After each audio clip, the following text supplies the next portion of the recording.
and today is the day that ends my almost 9-day green streak.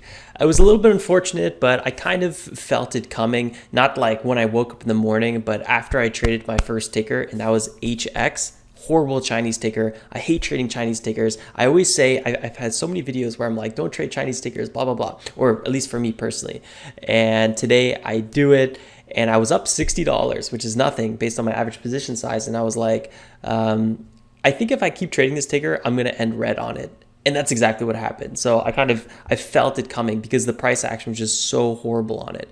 So let me actually just go to the trading screen and we'll talk about the day trading recap a little bit. And then we'll also talk about 2 swing trades I closed today, although I was trying to close 4 swing trades today. And I think that was a little bit my mistake after the market opened. It would have been nice if I did no trading, or no, I wasn't even focused on day trading anymore, just kind of called it because I didn't really like what we were seeing today. DWAC ends up being an amazing ticker we'll talk about in a second, but I didn't trade it because of some mistakes I made on it earlier. So let's go through the tickers I traded today, which won't take very long. And then I'll talk about the 2 swing trades I closed and the 4 swing trades I was looking to close, with 2 of which have the potential for a buyback. So let's go ahead, get started. And just really quickly, here's my 8 green days in a row. And then today we're having a loss, which is, it is what it is. It's all part of the game. And then we'll talk about the swing trades that are open right now and that I'm closing. So coming to the day trades first though, look at this, HX, I'm down $883 on, which is a little bit disappointing. So that's about like 7 to 8% down on this ticker based on my average position size. So kind of a decent loss there. So let's go ahead, get started on this ticker, and actually, let's see, HX, here it is. Now this ticker, I actually did not trade after the open, so I didn't look at any of this, or I wasn't focused on it. What I was focused on was some pre-market action. And you know what, right now my trades aren't showing up. And when your entries and exits don't show up on your chart, sometimes if you just reload your screen, they do. So let's go ahead and do that. Let's reload my trading setup, type in HX, and let's see what happens. Boom. This time it did it. Sometimes it doesn't, but this time it did. So yeah, this ticker, Chinese ticker, no catalyst, I don't know, pops up here. This was a 27% move, which is pretty nice, especially for the fact that, pre-market, there wasn't really that much going on. So I was like, okay, well, a little shaky ticker, maybe we'll scalp it a little bit. So I took this tiny pullback trade here and I closed it right away, made like $60, when I should have, held it for at least an attempted breakout. Coulda, shoulda, woulda, you know the name of the game. So I think this gave me a little bit of FOMO on HX, but I was like, oh man, Chinese tickers, no catalyst. I always do poorly on these tickers. And maybe it's a little bit of a, I'm putting that image in my head and that's why I do it, but I don't know. Anyway, it breaks up here. I tried to buy this pullback for a continuation. We didn't get that continuation. We actually did a little bit delayed. I ended up stopping out near the perfect low, and then it rallies back. And I'm like, this was like a this was like a $450 loss right here, this pullback. Way too much of a loss. So that erased my small win. I'm all of a sudden red in the day, pops up again. I buy the pullback, didn't learn my lesson, and boom, another like $400 loss. So now I'm down, $883 on HX, and I'm like, ooh, it's 9 o'clock. This is not really how you want to start your trading day, because now all it takes is pretty much one more red trade and I'm stopped out for the day. When I'm down 10% based on my average position size, I'm not allowed to make any more trades. And that's what keeps me from having any really, really big losers. So it's really important to have your max stops. I think that put me really on the defensive today. For example, we had JRJC pop up right now, one of the lead gappers based on dollar volume, and this ticker had a quick halt here, and then it had a lot of consolidation. I could have been scalp trading the heck out of this one. Looking back, maybe I should have, but I was looking for a really good setup today that I thought came with the DWAC, but I think the kind of red my head was in, just like seeing red, being close to being stopped, I just couldn't maybe focus or take any unnecessary risk. So when DWAC, which is an interesting ticker in and of itself, popped up, I had a really hard time getting in on this one, because first of all, this ticker, from pre-market highs is down 50% more or less, and then it pops up here back to pre-market highs, which was roughly 100% rally, which is crazy. I mean, look at this 5-minute chart. It's just a giant cup. In terms of daily, this is actually a really interesting company and it's probably something worth looking into a little bit more. Right now it has a 690 million market cap. It's actually a SPAC. Acquisition Corp is always a big giveaway. And it's taking Donald Trump social media company public. At least that's what it plans to do. So just really interesting SPAC here with an interesting catalyst. And this is going to be probably popular on Wall Street bets and whatnot. And it's going to be making a lot of headlines.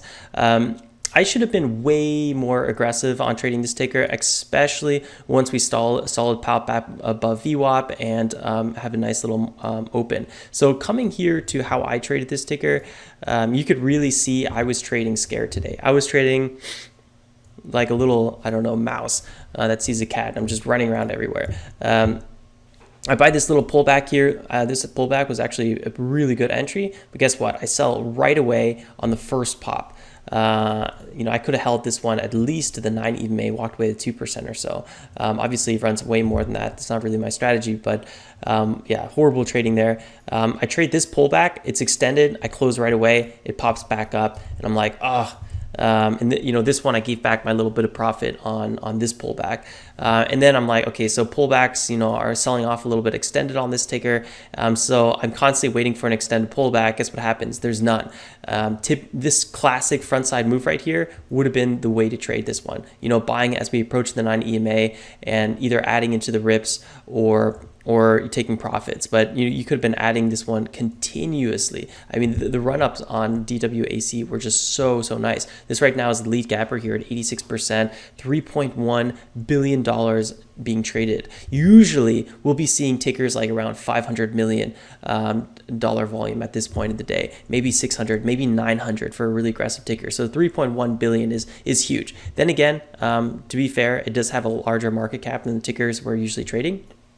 But still, a lot of activity on this ticker. This is the #1 ticker right now in the NASDAQ, pretty much in the US markets that everyone's looking at. And I think I failed to pivot, and I failed to acknowledge that. And that was really my mistake today. I was kind of a little bit butthurt, I guess you could say, about HX.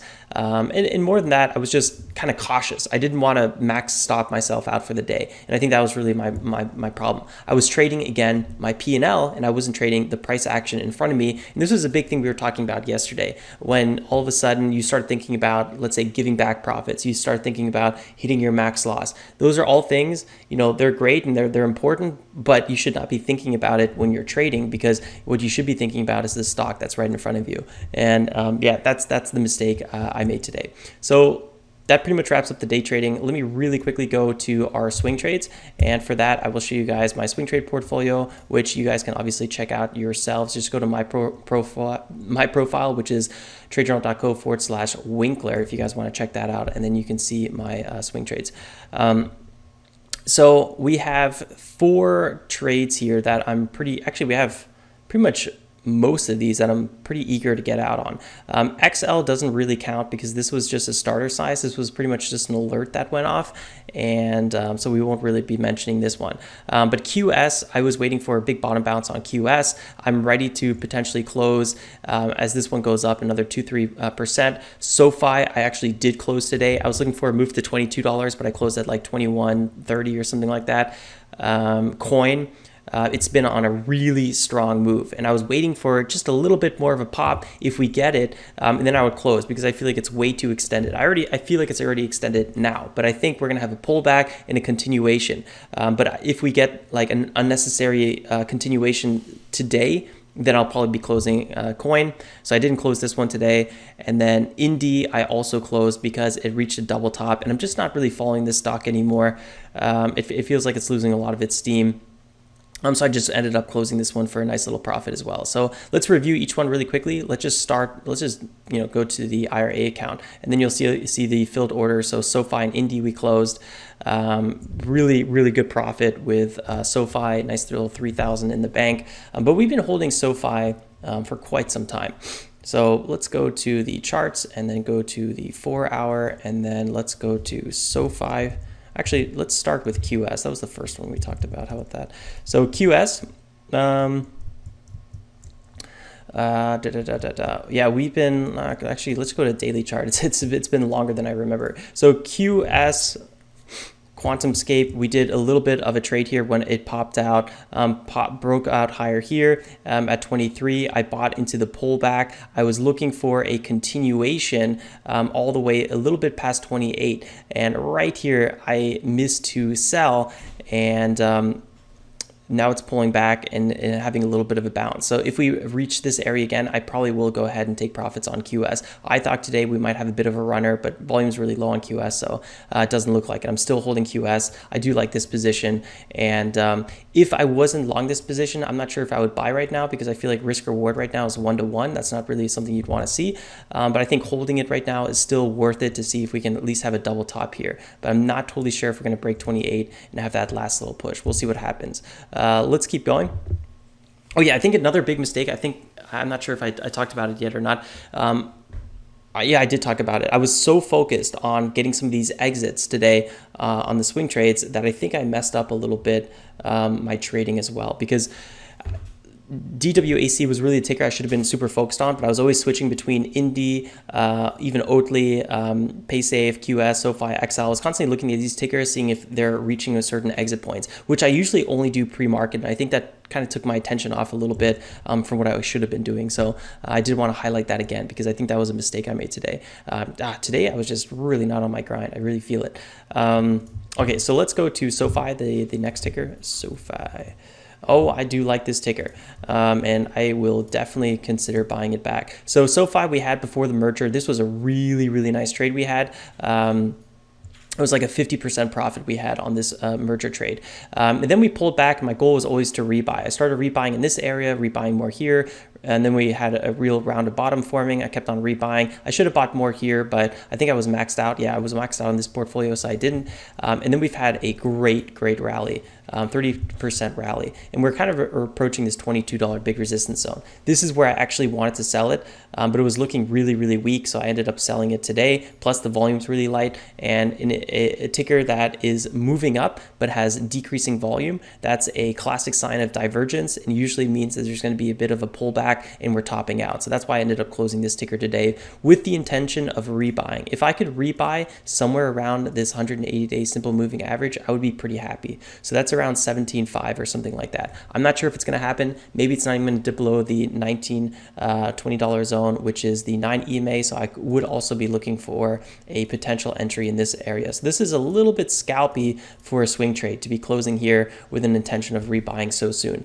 But I did want to kind of let you guys know what I would probably be looking for. I do like SOFI overall, but I feel like everything's been running so hard lately that everything is just a little bit extended and there's a pullback overdue. Maybe it's a little bit over trading on my end, but that's made me quite profitable so far. So coin, the next ticker that I'm looking to close would be, is coin. I've been buying this ticker pretty much ever since the DPO, just constantly buying. On some spikes, I sold like half of my position and then rebought again. Overall, we are nicely in the green now, and my question is, do I think it's going to keep running here all the way to 350 right away? And today I didn't think so, because yesterday I already talked about my video. It looks like it's a new high with lower volume. That's a really big indicator there's going to be a bit of a reversal. So that's why today I was looking to sell my position, and I was trying to sell right around here at 320. We didn't reach that. Now we're pulling back. So I'm going to see if we get another attempt today to break 320 or 316 and so on, and then I might sell. But if we don't, I'm totally fine holding this ticker even down to 285 and then looking for continuation, because right now cryptocurrency is so hot that Coinbase and many other crypto tickers are following that momentum, and we're on a new front side here, higher high, higher lows. So I don't really feel like I need to sell this one. I just felt like if I was able to take some profits near the highs today, it would have been a good time to sell with the intention of rebuying. So that's Coinbase. And then INDI, we have this one, INDI. This was a SPAC merger play that we did as well. We were up nicely on that one, and then we had an attempted breakout here that failed, and now we're trying to break this again, but with very low volume. So most likely, I'm not sure if we're going to have a continuation, and that's why I sold here at on INDI. Sorry, I just sneezed. And yeah, I don't really feel super confident about holding this ticker at the current moment. So that's why I ended up closing it. Maybe it's going to continue ripping, but I really don't like the volume we're seeing here and the kind of lack of momentum behind this ticker. And then the last one I'll just quickly mention is going back here to PaySafe. This was such a hot ticker, and luckily I have a small size on this ticker because it really has not worked out. I'm long at 1378, but I'm long a very, very small position size, so luckily the loss isn't too big. But this ticker, it's been a continuous sell-off. And I started actually buying a little bit more here in this area, but I'm not super optimistic that we're going to have a full-on reversal. Maybe we're going to see something back to this kind of $19, $10 zone or a $9.90, $10 zone. So this is a point that we might see. It was a bit of a gap down area, but we have a lot of resistance around 935. So I'm going to see if we can kind of come back to these areas. Today, I was trying to sell it on a potential big spike that I thought might happen, but volume is very light. So for now, I'm going to look for maybe a retest of this $9 zone. I'm not really in a rush to sell this one anytime soon. I'm totally fine with holding it a little bit longer. But one area to sell is around $9 to take my losses. And then maybe we're going to have a breakthrough 930 somewhere in this area and maybe around to 1030 or so. I'm not really thinking that we're going to break much above that, at least in the short term. Maybe in the long term, because this ticker is quite interesting and definitely worth looking at. So I might change my analysis on PSFE at one point. So take everything with a grain of salt, specifically PSFE, because I'm only talking about price action right now. And I need to do a little bit more fundamental research again on PSFE for a swing trade. Not something that I put so much value into, but I do like to swing trade companies that generally do have good fundamentals as well. But again, that's not my priority, so I did want to highlight that. I focus almost entirely on price action. All right, guys, that's all for this video. So a little bit of a red day here for me. Not the end of the world, it is what it is. Nice little green streak overall, and hopefully we're going to get a little bit more action into the end of October, because man, October has probably been one of the trickiest months of the year. It's almost better when the whole month is just horrible. October gave us like those few good days that just made it like very hectic, because it was like, you don't really plan on anything happening, like DWAC. Somehow this ticker just left the room without me, and I just was not ready for it. So a little bit disappointed in myself today, but I think that's just trading in a nutshell. Sometimes, you wake up on the wrong side of the bed, and today definitely feels like one of those days. Anyway, guys, thanks for tuning in. Don't forget to drop a like on the way out. Easiest way to support the channel. Consider subscribing if you're new. We'd love to have you part of the community. I'll see you guys then first thing tomorrow morning. Like always, stay safe and make some awesome trades. Ciao, ciao.